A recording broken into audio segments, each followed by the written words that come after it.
నమస్తే, నా పేరు హేమ. బులెటిన్ కన్నా ముందు హెడ్లైన్స్.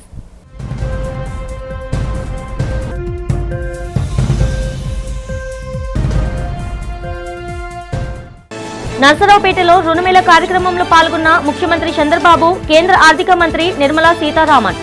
బ్యాంకులు ప్రజల దగ్గరకు వెళ్లి సేవలు అందించాలన్నదే ప్రధాని మోదీ లక్ష్యమని స్పష్టం.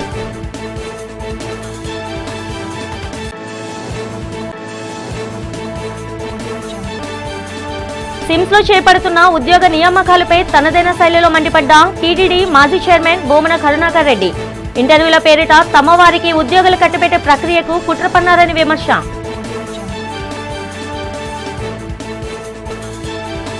రాష్ట్రంలో వేడెక్కిన స్థానిక సంస్థల ఎన్నికల రాజకీయాలు. తెనాలిలో ముఖ్య నాయకులు, కార్యకర్తలతో సమావేశమై ఎన్నికలపై చర్చించి అనంతరం మీడియాతో మాట్లాడిన జనసేన పీఏసీ చైర్మన్ నాదెండ్ల మనోహర్. విశాఖ దక్షిణ నియోజకవర్గంలో 1 Month 1 నియోజకవర్గం కార్యక్రమంలో పాల్గొన్న ఎమ్మెల్యే వంశీకృష్ణ శ్రీనివాస్. ప్రజా సమస్యల పరిష్కారమే ధ్యేయంగా ఈ కార్యక్రమం నిర్వహిస్తున్నట్లు వెల్లడి.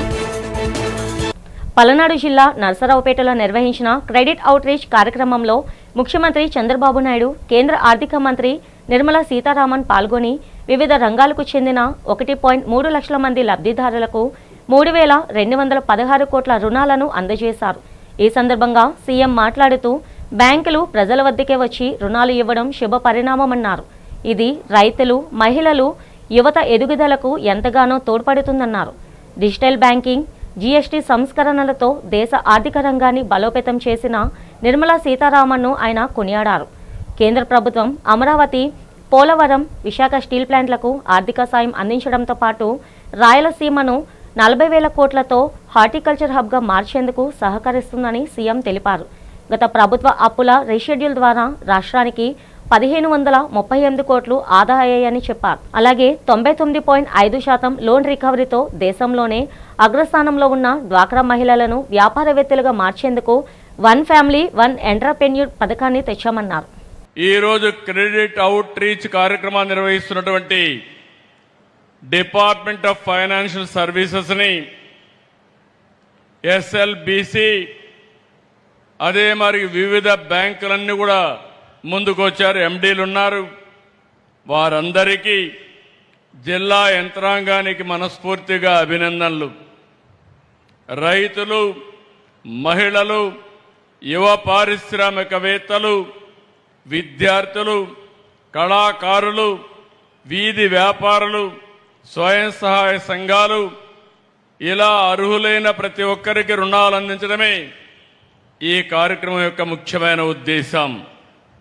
2047 నాటికి భారతదేశాన్ని అగ్రగామి వికసిత్ భారత్గా మార్చడమే తమ లక్ష్యమని కేంద్ర మంత్రి నిర్మలా సీతారామన్ అన్నారు. పలనాడు జిల్లా నర్సరావుపేటలో నిర్వహించిన రుణమేళ కార్యక్రమంలో కేంద్ర ఆర్థిక మంత్రి నిర్మలా సీతారామన్ పాల్గొని ప్రసంగించారు. బ్యాంకులు ప్రజల వద్దకే వెళ్లి సేవలు అందించాలన్నదే ప్రధాని మోదీ ఆలోచన అన్నారు. ఇందులో భాగంగానే వీధి వ్యాపారులు, మహిళలు వడ్డీ వ్యాపారుల బారిన పడకుండా ఎలాంటి పూచికత్తు లేకుండా తక్కువ వడ్డీకే రుణాలు అందిస్తున్నామని చెప్పారు. 2004 నుంచి 2014 మధ్య కాలంలో ఫోన్ బ్యాంకింగ్ ద్వారా నచ్చిన వారికి అప్పులు ఇచ్చేవారని, కానీ మోదీ, చంద్రబాబుల నేతృత్వంలోని ఎన్డీఏ ప్రభుత్వంలో అర్హత ప్రామాణికంగా బ్యాంకులు నేరుగా గ్రామాలకు వెళ్లి రుణాలు ఇస్తున్నాయని తెలిపారు. నర్సరావుపేటలో పంపిణీ చేసిన కోట్ల రూపాయల రుణాలు ప్రజలు వ్యాపారవేత్తలుగా ఎదిగేందుకు తోడ్పడతాయని ఆకాంక్షించారు. ప్రధాన మంత్రి గారు మోదీ గారు ప్రతి ఒక్క గ్రామానికి కూడా బ్యాంకు వెళ్ళాలి, దానికి ఏం చేయాలో మన గవర్నమెంట్ అది చేయాలి. గ్రామం వరకు బ్యాంకు వెళ్ళడం మాత్రం కాదు, అక్కడ ఉన్నటువంటి ప్రతి ప్రజానికానికి వాళ్ళ వృత్తి ఏంటో, అది వ్యవసాయం అవచ్చు, పొలాల్లో పని చేసేది అయి ఉండొచ్చు, మత్స్యకారులు అయి ఉండొచ్చు, లేదు చేనేత కార్మికులు ఉండొచ్చు, వాళ్ళందరికీ కూడా బ్యాంకు సదుపాయాలు అందుబాటులో ఉండాలి అని ముందు నుంచి చెప్తున్నారు. స్విమ్స్లో చేపడుతున్న 303 ఉద్యోగుల నియామకాల్లో పెద్ద ఎత్తున అక్రమాలు జరుగుతున్నాయని వైఎస్ఆర్సీపీ అధికార ప్రతినిధి, టీటీడీ మాజీ చైర్మన్ బోమన కరుణాకర్ రెడ్డి ఆరోపించారు. ఈ సందర్భంగా తిరుపతి వైసీపీ కార్యాలయంలో ఆయన మీడియాతో మాట్లాడారు. ముఖ్యమంత్రి చంద్రబాబు నాయుడు బంధువు ఆదిశేషయ్య స్విమ్స్ అధికారులను సైతం పక్కన పెట్టి ఈ నియామక ప్రక్రియను వెనుక నుండి నడిపిస్తున్నారని విమర్శించారు.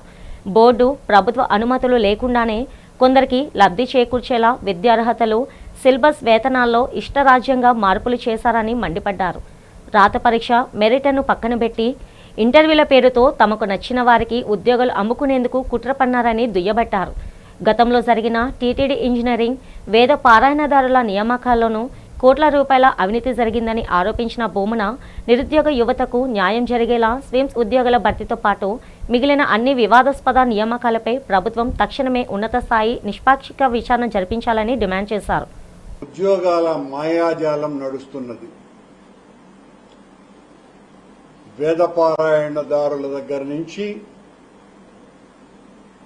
ఇంజనీర్లు, ఇప్పుడు కొత్తగా స్ట్రీమ్స్ లో 303 నియామకాలకు సంబంధించి నోటిఫికేషన్ను ఇచ్చినారు. ఇది మరో డిఎస్సి తరహా స్కామ్ గా అందరి నోట వినపడుతోంది. శ్రీ జగన్నాథ స్వామి దేశావతారాల్లో భాగంగా మత్స్యావతారంలో భక్తులకు దర్శనమిచ్చారు. శ్రీ జగన్నాథ స్వామి రథోత్సవాలు, కళ్యాణ మహోత్సవంలో భాగంగా స్వామివారు దశావతారాల్లో భక్తులకు దర్శనం ఇవ్వనున్నారు. ఇందులో భాగంగా తొలి రోజు టన్నర్ చౌటరిలో మత్స్య అవతారంలో శ్రీ జగన్నాథ స్వామిని వేద పండితులు అలంకరించారు. మత్స్య అవతారంలో ఉన్న శ్రీ జగన్నాథుడిని పెద్ద సంఖ్యలో భక్తులు దర్శించుకున్నారు. స్వామికి పూజలు గావించి భక్తులు మొక్కులు చెల్లించుకున్నారు. వేద పండితులు భక్తులకు ఆశీర్వచనం అందజేసి తీర్థ ప్రసాదాలను పంపిణీ చేశారు. టన్నర్ సత్రంలో భక్తులకు అన్నదాన కార్యక్రమాన్ని ప్రతిరోజు నిర్వహిస్తున్నట్లు ఆలయ ఈవో రాజగోపాల్ రెడ్డి తెలిపారు. ఈ సంవత్సరం రథయాత్ర మహోత్సవాలు జూలై 16వ తారీఖు నుంచి జూలై 26వ తారీఖు వరకు నిర్వహించబడుతున్నాయండి. అందులో భాగంగా ఈరోజు మొదటి అవతారం మత్స్యావతారంలో జగన్నాథ స్వామి భక్తులందరికీ కూడా దర్శనమిస్తున్నారు. ఉదయం 6 గంటల నుంచి రాత్రి 9:30 గంటల వరకు కూడా స్వామివారి దర్శనం కల్పిస్తామండి భక్తులందరికీ కూడా. ఈరోజు ఉదయం విశేషం ఏంటంటే మొదటి రోజు కాబట్టి సంపత్ వినాయక్ ఆలయం నుంచి ఫౌండర్ ఫ్యామిలీ మెంబర్ గారు అలాగే ఈఓ గారు వచ్చి స్వామివారికి పట్టు వస్త్రాలు అనేది సమర్పించారు. మధ్యాహ్నం సుమారు 1000 మందికి అన్నసంతర్పణ కార్యక్రమం అనేది నిర్వహించామండి. సాయంత్రం 4 గంటల నుంచి 9 గంటల వరకు కూడా సాంస్కృతిక కార్యక్రమాలు కూడా భక్తులు వీక్షించవచ్చు. సో భక్తులందరికీ నా మనవి ఏంటంటే వాతావరణం కూడా సహకరిస్తుంది కాబట్టి అధిక సంఖ్యలో తరలి వచ్చి స్వామివారిని దర్శించుకొని స్వామివారి కృపకు పాత్రలు కావాలని కోరుకుంటున్నాను అండి. ఈ సంవత్సరం ఈ ఏర్పాట్లన్నీ కూడా మా ట్రస్ట్ బోర్డు చైర్మన్ గారు అలాగే సభ్యులందరూ ఆధ్వర్యంలో కూడా నిర్వహిస్తున్నాము. పోలీస్ వారు కూడా బందోబస్తుని అధిక సంఖ్యలో ఇచ్చారండి. సో హెల్త్ క్యాంపులు అలాగే మంచినీటి సరఫరా జీవీఎంసీ వారు కూడా సహకరిస్తున్నారండి. 197 సంవత్సరముల అతి పురాతనమైనటువంటి చరిత్ర కలిగిన శ్రీ జగన్నాథ స్వామి వారి దేవాలయం ఇప్పటికి 162 సంవత్సరములుగా అత్యంత వైభవపేతంగా జగన్నాథ రథయాత్ర మహోత్సవములు నిర్వహించడం జరుగుతూ ఉంది. ఈ రథయాత్ర మహోత్సవంలో భాగంగా మొదటి రోజు అయినటువంటి ఈ రోజున స్వామివారి మత్స్యావతారంలో దర్శనమిస్తున్నారు. స్వామివారు అవతారాలు అనేవి ఎందుకు ఎత్తారంటే అధర్మం ప్రబలినప్పుడు ధర్మాన్ని రక్షించడం కోసం, గో సంరక్షణ చేయడం కోసం, వేదాలని రక్షించడం కోసం, బ్రాహ్మణుల్ని రక్షించడం కోసం, ధర్మాన్ని రక్షించడం కోసం స్వామివారి అవతారాలు ఎత్తుంటారు. రాబోయే స్థానిక సంస్థల ఎన్నికల్లో కూటమి విజయమే లక్ష్యంగా జనసేన పార్టీ సమాయత్తమవుతుందని జనసేన పార్టీ పీఏసీ చైర్మన్ రాష్ట్ర మంత్రి నాదెండ్ల మనోహర్ ప్రకటించారు. తెనాలిలో పర్యటించిన ఆయన అనంతరం మీడియా సమావేశంలో పాల్గొని మాట్లాడారు. గత సార్వత్రిక ఎన్నికల్లో ప్రభుత్వ వ్యతిరేక ఓటు చీలకూడదనే ఉద్దేశంతో పవన్ కళ్యాణ్ త్యాగాలకు వెనుకాడకుండా కూటమిని బలోపేతం చేశారన్నారు. ఆనాటి నిర్ణయాలను ప్రస్తుత స్థానిక ఎన్నికలతో ముడిపెట్టి మాట్లాడటం సరికాదని హితవు పలికారు. క్షేత్రస్థాయిలో పార్టీ నాయకులు, కార్యకర్తలు, వీర మహిళల ఆకాంక్షలను నాయకత్వం పూర్తిగా అర్థం చేసుకుందని స్పష్టం చేశారు. కూటమి భాగస్వామ్యాన్ని గౌరవిస్తూనే జనసేన బలంగా ఉన్న ప్రాంతాల్లో తప్పకుండా పోటీ చేస్తామని, అందరితో సమన్వయం చేసుకుంటూ పార్టీ శ్రేణులకు తగిన అవకాశాలు కల్పిస్తూ స్థానిక సంస్థల ఎన్నికలకు సిద్ధమవుతామని మనోహర్ స్పష్టం చేశారు. పట్టణంలోని 30, 31, 32 వార్డుల్లో ఉదయం నుంచి మున్సిపాలిటీ అధికారులతోటి స్థానిక ప్రజాప్రతినిధులు, 3 పార్టీల నాయకులు క్షేత్రస్థాయిలో మేము పర్యటిస్తూ ఉన్నాం. ప్రజల దగ్గరికి వెళ్ళినప్పుడు ఎక్కువగా మేము అందిస్తున్న సంక్షేమ కార్యక్రమాల గురించి పూర్తి స్థాయిలో సంతృప్తి వ్యక్తపరచడం జరిగింది. ఒక విధంగా చెప్పాలంటే ఇన్ని ఆర్థిక ఇబ్బందులు కూడా గౌరవ ముఖ్యమంత్రి గారు చంద్రబాబు నాయుడు గారు, అదేవిధంగా రాష్ట్ర ఉప ముఖ్యమంత్రి పవన్ కళ్యాణ్ గారు అధికారులు కలిసికట్టుగా సమన్వయంతో పనిచేయడం ద్వారా వెనుకబడిన జిల్లాగా ముద్రపడిన విజయనగరం జిల్లాను రాష్ట్రానికి వెన్నెముక జిల్లాగా మారుదామని మంత్రులు వలగపూడి అనిత, కొండపల్లి శ్రీనివాస్ పిలుపునిచ్చారు. జిల్లా ఇన్ఛార్జి మంత్రి రాష్ట్ర హోంశాఖ మాత్యులు వంగలపూడి అనిత అధ్యక్షతన కలెక్టరేట్లో జిల్లా సమీక్ష సమావేశం జరిగింది. ఈ సందర్భంగా వారు మాట్లాడుతూ జిల్లాలో అందుబాటులో ఉన్న సహజ వనరులను సద్వినియోగం చేసుకోవడంతో పాటు ఒకవైపు పారిశ్రామిక అభివృద్ధి వైపు అడుగులు వేస్తూ మరోవైపు త్వరలో ప్రారంభం కానున్న భోగాపురం ఎయిర్పోర్టును సద్వినియోగం చేసుకోవాలన్నారు. దీని ద్వారా ఈ ఘనతను సాధించేందుకు ప్రతి ఒక్కరూ తమ వంతు సహకారాన్ని అందించాలని కోరారు. జిల్లా అభివృద్ధికి ఉన్న అవకాశాలు, అమలవుతున్న ప్రభుత్వ పథకాలు, వ్యవసాయం, నీటిపారుదల, వైద్య ఆరోగ్యం, విద్య తదితర శాఖల పరంగా ఈ సమావేశంలో విస్తృతంగా చర్చించారు. రాష్ట్ర ఎంఎస్ఎంఈ, సెర్ప్, ఎన్ఆర్ఐ సాధికారత సంబంధాల శాఖ మంత్రి కొండపల్లి శ్రీనివాస్ వివిధ అంను సమన్వయపరుస్తూ జిల్లాలో అమలవుతున్న వివిధ ప్రభుత్వ కార్యక్రమాలను, పథకాలను సమగ్రంగా అంకెలతో సహా వివరించారు. విజయనగరం జిల్లా ఇందాకే మా కలెక్టర్ గారు ఒక మంచి వర్డ్ అన్నారు. వెనుకబడిన జిల్లా కాకుండా వెన్నుముక, రాష్ట్రానికి వెన్నుముకగా ఉండే జిల్లా కింద మార్చాలి అన్న ఒక మంచి తాపత్రయంతోనే ఇక్కడున్న ప్రజాప్రతినిధులు కానీ అడ్మినిస్ట్రేషన్ కానీ అంతా కూడా వర్క్ చేయటం, దానికి సంబంధించి రిజల్ట్స్ కూడా ఈరోజు మనకి బెటర్ వేలో రిజల్ట్స్ కూడా రావటం. ఫర్ ఎగ్జాంపుల్ ఈరోజు జలధార కార్యక్రమాన్ని గౌరవ ముఖ్యమంత్రి గారు చాలా ప్రెస్టేజియస్గా తీసుకొని జలధార కార్యక్రమం ద్వారా వచ్చిన ప్రతి ఒక్క నీటి బొట్టుని కూడా ఒడిసి పట్టుకోవాలి, దానికి సంబంధించి భూగర్భ జలాలని పెంచాలి, మనకి వ్యవసాయానికి కానీ రేపొద్దున తాగునీటికి కానీ ఎటువంటి ఇబ్బందులు లేకుండా చూసుకోవాలి అనుకునేటప్పుడు పార్టీలో ఉన్న నాయకులు, కార్యకర్తలకు జగన్ రెండవ సూపర్ యాప్ ఎంతగానో ఉపయోగపడుతుందని వైసీపీ విశాఖ జిల్లా అధ్యక్షులు కేకే రాజు తెలిపారు. మద్దిలపాలెంలోని వైసీపీ కార్యాలయంలో జరిగిన కార్యక్రమంలో జగన్ రెండవ సూపర్ యాప్ పోస్టర్ను ఆవిష్కరించారు. ఈ సందర్భంగా కేకే రాజు మాట్లాడుతూ రాష్ట్రంలో రెడ్ బుక్ రాజ్యాంగం అమలవుతుందని విమర్శించారు. ప్రభుత్వ ప్రజా వ్యతిరేక విధానాలను, ప్రభుత్వ తప్పిదాలను సోషల్ మీడియా వేదికగా ప్రశ్నిస్తే అక్రమ కేసులు బనాయిస్తున్నారని మండిపడ్డారు. ఈ నేపథ్యంలో ప్రతి నాయకుడు, కార్యకర్త జగన్ రెండవ సూపర్ యాప్ను డౌన్లోడ్ చేసుకుని తమ సమస్యలు, ప్రభుత్వ తప్పిదాలను అధిష్టానం దృష్టికి తీసుకువెళ్లవచ్చని చెప్పారు. అదేవిధంగా పార్టీలో ఉన్న నేతలతో కలిగే ఇబ్బందులను కూడా కార్యకర్తలు ఈ యాప్లో అప్లోడ్ చేయవచ్చని తెలిపారు. పార్టీలో ఉన్న ప్రతి ఒక్కరికి అధిష్టానం అండగా ఉంటుందని కేకే రాజు అన్నారు. మాజీ ఎమ్మెల్యే వాస్పల్లి గణేష్ కుమార్ మాట్లాడుతూ ప్రజా సమస్యలపై పోరాటంలో తమ అధినేత జగన్ ఎక్కడా రాజీ పడటం లేదని చెప్పారు. ప్రభుత్వ వైఫల్యాలను, ప్రజా వ్యతిరేక విధానాలను ప్రజల దృష్టికి తీసుకువెళ్లేందుకు నేతలు నిరంతరం ప్రజల మధ్యన ఉండి పోరాటాలు చేయాలని సూచించారు. రాష్ట్ర ప్రభుత్వం అనుసరిస్తున్న విధానాలపై వాస్పల్లి నిప్పులు చెరిగారు.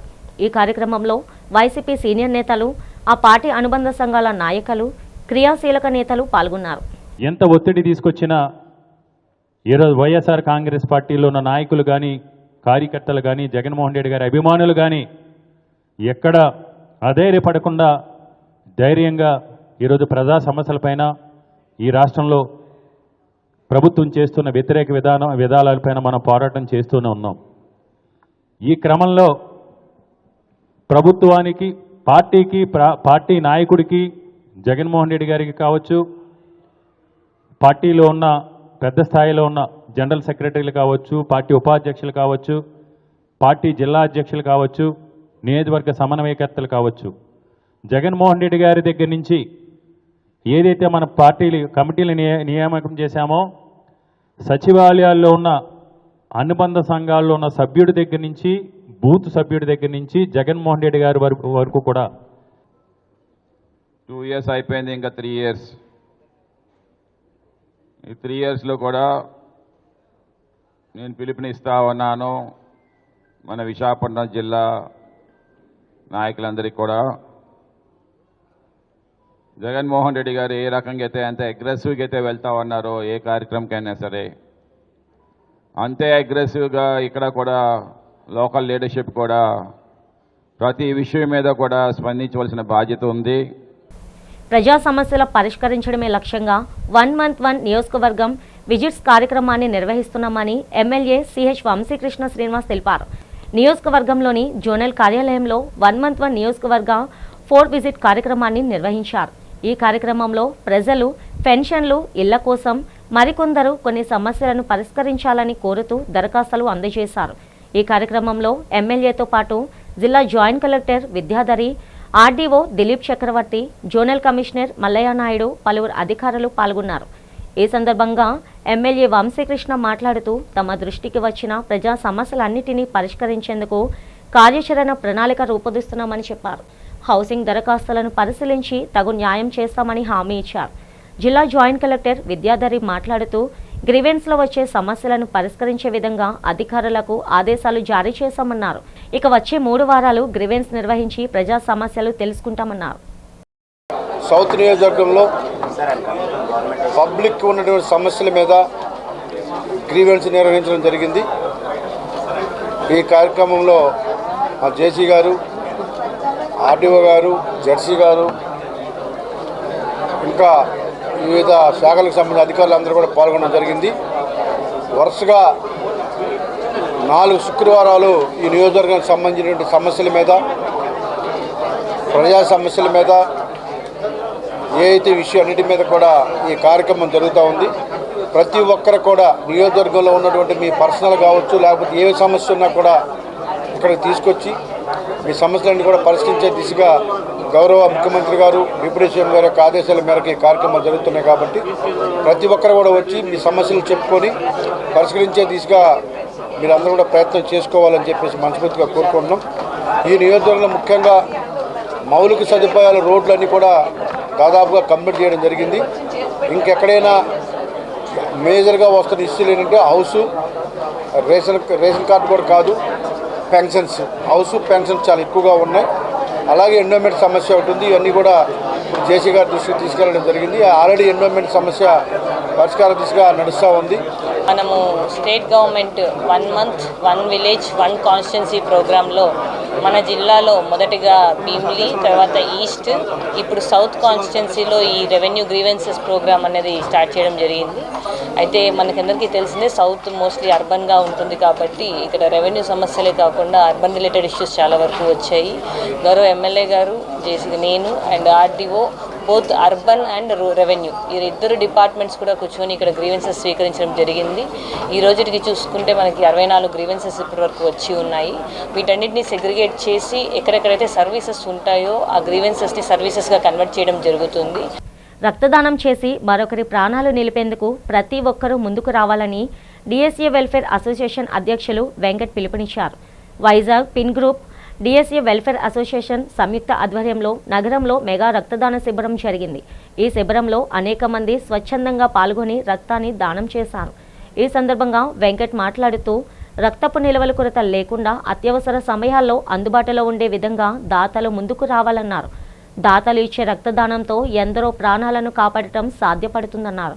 ఇకపై ప్రతి 6 నెలలకు ఓసారి తాను రక్తదాన శిబిరాలు నిర్వహిస్తామని వెంకట్ తెలిపారు. ఈ కార్యక్రమంలో అసోసియేషన్ నేతలు, సభ్యులు, మదర్ బ్లడ్ సెంటర్ వైద్య సిబ్బంది పాల్గొన్నారు.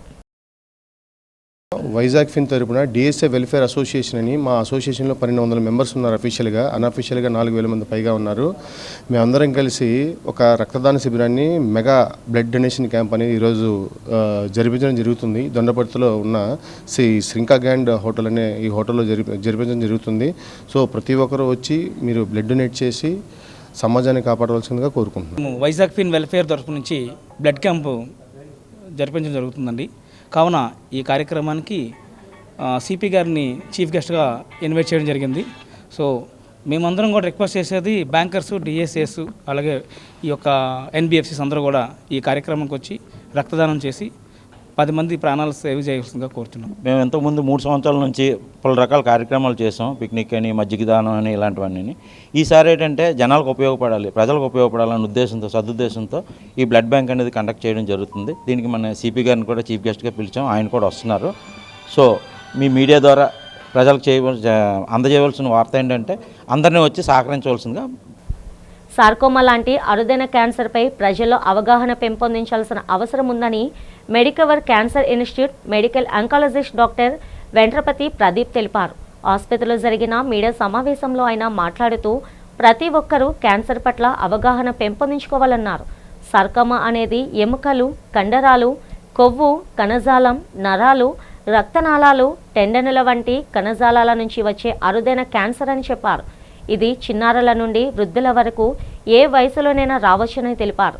శరీరంలో నొప్పి లేకుండా ఉన్న గడ్డ కూడా ప్రమాదకరంగా మారే అవకాశం ఉందని హెచ్చరించారు. ప్రతి గడ్డ క్యాన్సర్ కాకపోయినా వైద్య సేవలు పొందడంలో నిర్లక్ష్యం చేయొద్దన్నారు. కాలుష్యం కూడా క్యాన్సర్ ప్రమాదాన్ని పెంచే ప్రధాన కారణాలలో ఒకటని డాక్టర్ ప్రదీప్ స్పష్టం చేశారు. సార్కోమా వంటి క్యాన్సర్లో రోగి ప్రాణాలను కాపాడడంతో పాటు అవయవాలను కూడా సంరక్షించడం సాధ్యపడుతుందని తెలియజేశారు. ఈ నెల సార్కోమా అవేర్నెస్ మంత్గా మనం జరుపుకుంటున్నాం. అయితే ప్రపంచంలో చాలా రకాల క్యాన్సర్లు ఉన్నాయి. అందులో సార్కోమా అనేది చాలా అరుదైన క్యాన్సర్. అంటే చెప్పాలంటే ఉదాహరణకి మనకి ఒక 100 క్యాన్సర్ పేషెంట్లు వస్తే మహా అయితే 4-5 అందులో సార్కోమాతో ప్రాబ్లం ఫేస్ చేస్తూ ఉంటారు. అయితే ఇంత రేర్ క్యాన్సర్ గురించి ఈరోజు ఎందుకు మనం డిస్కస్ చేసుకుంటున్నాం? అసలు దీనికి ఇలా అవేర్నెస్ క్రియేట్ చేసిన అవసరం ఏంటి అంటే దానికి ముఖ్యంగా 2 కారణాలు. ఒకటి, ఈ క్యాన్సర్ అనేది ఎవరికైనా రావచ్చు. ఎవరికైనా అంటే ఏ వయసుతో సంబంధం లేదు, హ్యాబిట్స్తో సంబంధం లేదు, ఆడ మగానే సంబంధం లేదు, ఎవరికైనా రావచ్చు, ఏ ఏజ్లో అయినా రావచ్చు. ముఖ్యంగా ఇది చిన్నపిల్లలకి, అలాగే అడాలసెంట్స్ అంటే వాళ్ళ ఎక్కువగా 10 to 20 years, 30 years ఈ ఏజ్ గ్రూప్లో వచ్చే ఛాన్స్ ఎక్కువ ఉంది.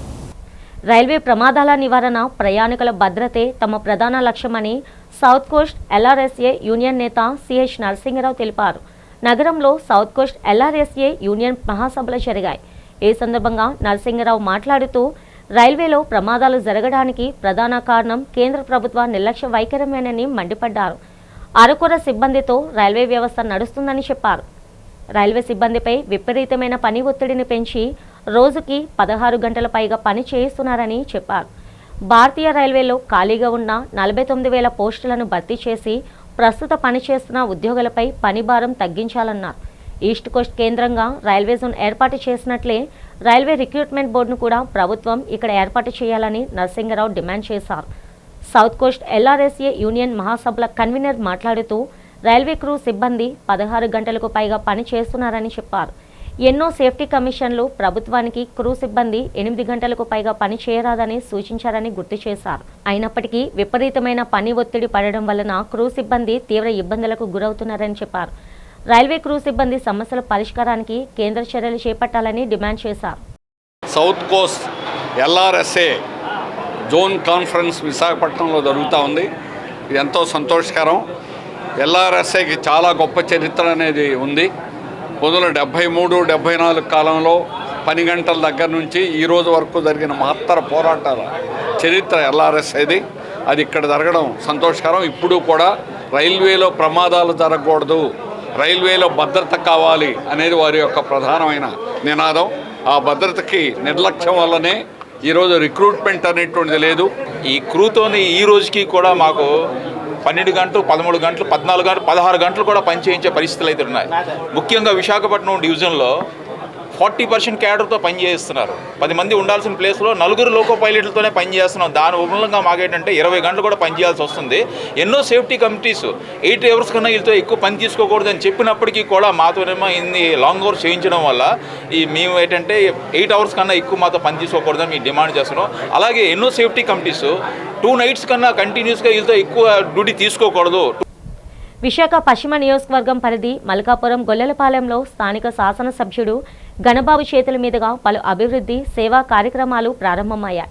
కొరమండల్ సంస్థ సిఎస్ఆర్ నిధుల సహకారంతో ఏర్పాటు చేసిన ఆర్ఓ వాటర్ ప్లాంట్, ప్రభుత్వ పాఠశాలలో వంటశాల నిర్మాణాన్ని ఆయన ప్రారంభించారు. ఈ సందర్భంగా ఎమ్మెల్యే గణబాబు మాట్లాడుతూ పరిశ్రమల వల్ల ఉపాధి పెరగడంతో పాటు సామాజిక బాధ్యత కూడా పెరగాలన్నారు. రాష్ట్రంలో ఎన్నో సంస్థలు ఉన్నప్పటికీ పశ్చిమ నియోజకవర్గంలో కొరమండల్ యాజమాన్యం అందిస్తున్న సామాజిక సేవలు ఎంతో అభినందనీయమని కొనియాడారు. గొల్లెలపాలెంలో ఇటీవల కళ్యాణ మండపాన్ని ప్రారంభించుకున్నామని, తాజాగా మల్కాపురం హైస్కూల్ లైబ్రరీని కూడా కొరమండల్ సహకారంతో ఏర్పాటు చేసినట్లు తెలిపారు. పారిశ్రామిక యాజమాన్యాలు ప్రభుత్వంతో కలిసి ఇలాంటి సేవా కార్యక్రమంలో భాగస్వాములు కావడం ఆనందనీయమని ఆయన పేర్కొన్నారు. కొరమండల్ సిఎస్ఆర్లో గత కొన్ని ఏళ్లుగా అనేక యాక్టివిటీస్ తీసుకుంటున్నారు. మనందరికీ తెలిసిందే. పారిశ్రామిక ప్రాంతంలో ఒకవైపు పారిశ్రామికీకరణ జరిగితే ఉపాధి వస్తుంది, ఉపాధితో పాటు సామాజిక బాధ్యతగా చేసేటువంటి కార్యక్రమాలు ఇంకా ఎంతో ఊరటనిస్తాయి. ఒకవైపు ప్రభుత్వం అనేక సంక్షేమం అభివృద్ధి ప్రజలకు అందిస్తున్నప్పటికీ కొన్ని యాక్టివిటీస్లో ఉండేటువంటి సమాజంలో ఉండేటువంటి ఇండస్ట్రీస్ కావచ్చు, వ్యక్తులు కావచ్చు, ఒక సామాజిక బాధ్యతగా వాళ్ళు కూడా ఇన్వాల్వ్ అయితే ఇంకా మంచి ఫలితాలు వస్తాయనేటువంటిది, లివింగ్ స్టాండర్డ్స్ పెరుగుతాయనేటువంటిది ఈరోజు కంట్రీలో ఈ సిఎస్ఆర్ ప్రోగ్రామ్ని ఇంప్లిమెంట్ చేస్తున్న దానికి కారణం. ఎమ్మెల్యే గారు గణబాబు గారు సజెషన్ ప్రకారం మేము చాలా కోరమండల్ సిఎస్ఆర్ ప్రోగ్రామ్స్ చేయడం జరుగుతుంది. అలాగే ఆయన చెప్పిన మార్గనిర్దేశంలో ఈరోజు మేము ఆర్ఓ ప్లాంట్ ఇక్కడ ఈ విలేజెస్కి ఇవ్వడం జరిగింది. ఇదే విధంగా కమ్యూనిటీ హాల్లోను కూడా కిచెన్ షెడ్ కూడా మేము ఓపెనింగ్ చేయడం జరుగుతుంది. ఎమ్మెల్యే గైడ్లైన్స్ ప్రకారం ఈ ప్రోగ్రామ్ జరిగింది. This Coromandel takes always pleasure in this type of CSR programs. Coromandel gives a weightage to health and women education. In this aspect, we have taken this project which gives a good quality water to the nearby community. మహిళల ఆర్థిక బలోపేతానికి నెలసరి ఆదాయాన్ని పెంపొందించడమే ప్రభుత్వ ధ్యేయమని పార్వతీపురం మన్యం జిల్లా collector doctor N Prabhakar Reddy పేర్కొన్నారు. Aspirational blocks ప్రోగ్రాంలో south ఇండియాలోనే ప్రథమ స్థానం సాధించిన బామ్ని బ్లాక్కు నీతి ఆయోగ్ మంజూరీ చేసిన ₹1,50,00,000 ప్రోత్సాహక గ్రాంట్ నిధులతో ఏర్పాటు చేసిన నూతన టైలరింగ్ శిక్షణ కేంద్రాన్ని స్థానిక ఎమ్మెల్యే నిమ్మక జయకృష్ణతో కలిసి కలెక్టర్ ఘనంగా ప్రారంభించారు. ఈ సందర్భంగా కలెక్టర్ మాట్లాడుతూ ఈ నిధులను వృధా చేయకుండా దీర్ఘకాలిక ఉపాధి అవకాశాల కోసం ₹15,00,000తో ఈ కేంద్రాన్ని ఏర్పాటు చేశామన్నారు. మహిళలు నైపుణ్యాన్ని పెంచుకొని సొంతంగా ఉపాధి యూనిట్లు స్థాపించి ఇతరులకు ఆదర్శంగా నిలవాలని ఆకాంక్షించారు.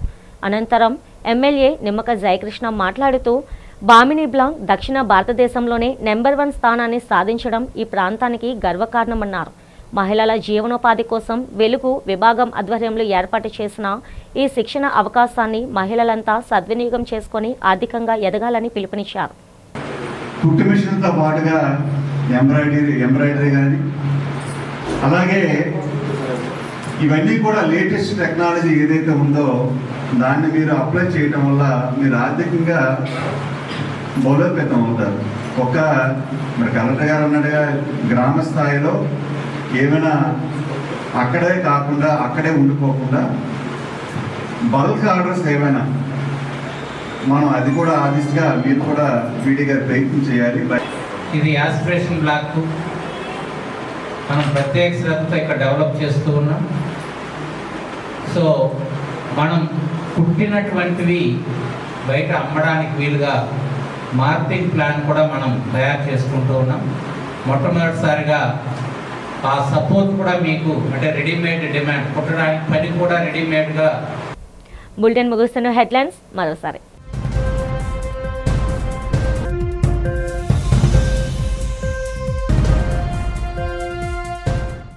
నర్సరావుపేటలో రుణమేళ కార్యక్రమంలో పాల్గొన్న ముఖ్యమంత్రి చంద్రబాబు, కేంద్ర ఆర్థిక మంత్రి నిర్మలా సీతారామన్. బ్యాంకులు ప్రజల దగ్గరకు వెళ్లి సేవలు అందించాలన్నదే ప్రధాని మోదీ లక్ష్యమని స్పష్టం.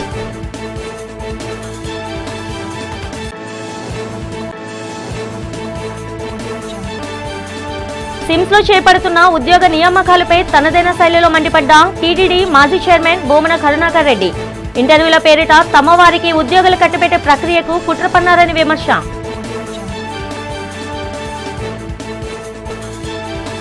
రాష్ట్రంలో వేడెక్కిన స్థానిక సంస్థల ఎన్నికల రాజకీయాలు. తెనాలిలో ముఖ్య నాయకులు కార్యకర్తలతో సమావేశమై ఎన్నికలపై చర్చించి అనంతరం మీడియాతో మాట్లాడిన జనసేన పీఏసీ చైర్మన్ నాదెండ్ల మనోహర్. విశాఖ దక్షిణ నియోజకవర్గంలో 1 Month 1 నియోజకవర్గం కార్యక్రమంలో పాల్గొన్న ఎమ్మెల్యే వంశీకృష్ణ శ్రీనివాస్. ప్రజా సమస్యల పరిష్కారమే ధ్యేయంగా ఈ కార్యక్రమం నిర్వహిస్తున్నట్లు వెల్లడి. ఈనాటి బులెటిన్ ఇంతటితో సమాప్తం. తిరిగి రేపటి బులెటిన్లో కలుసుకుందాం. అంతవరకు సెలవు. నమస్తే.